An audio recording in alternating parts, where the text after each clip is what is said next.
There's lots of discussion in Canada today about why defense procurement is so difficult. There is no single answer to this question, but one thing is for certain: decisions of the past have impacted the present. On this NSP Short, Mike Jeffery provides some first-hand insight into one such decision that made this process so onerous. 1994-95, we see the government come down with, this is Paul Martin's work as a finance minister, Mr. Chrétien as the prime minister, major budget reductions as part of the cutback and getting Canada's finances under control.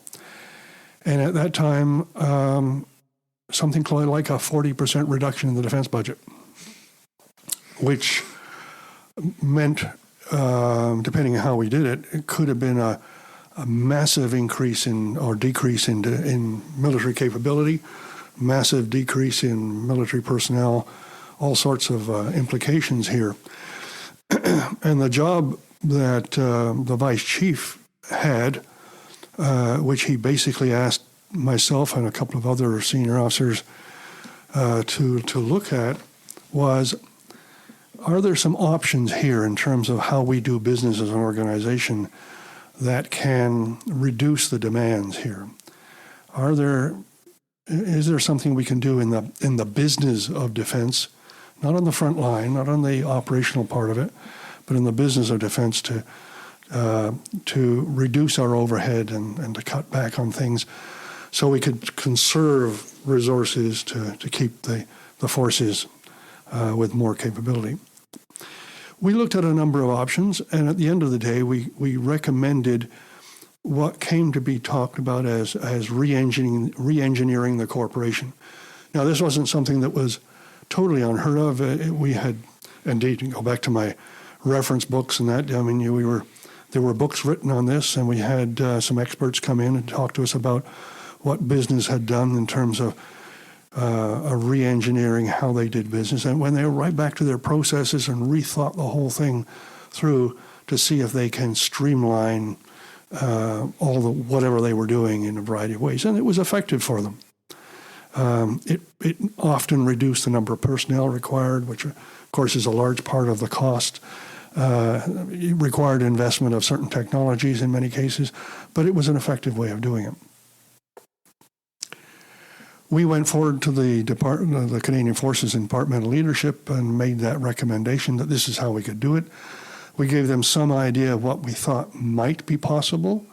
We certainly very strongly sounded notes of caution because there are risks here. If you do away with certain capabilities in the business of defense and overhead, you're accepting greater risk. And those risks could come due, and you need to be able to prepare for that. At the end of the day, they authorized or approved us to go forward, and the department then formed a team, and it was called MCCRT for those of people who were in the business at the time. It was the Management, Command and Control Re-Engineering Team. So re-engineering, management, and command and control in the department. It resulted in some significant changes to how we did business, some cutbacks in a number of areas within national defense, and at least in the short term, achieved some of the successes that the department was looking for. In the long term, however, some of those risks came due. When we say something is risky and things start to go wrong, people say, well, why is this and who's responsible, who's to blame?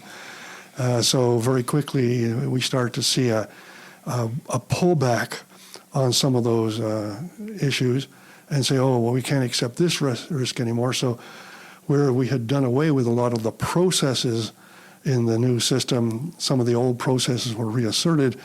But of course, without the people and the resources to better manage them, people ask today why we have trouble with defense procurement, and I can tell you I would lay a fair bit of that responsibility directly at the work that we did, the acceptance of the risk and then the withdrawal of that risk acceptance without the compensating increase in resources in critical areas.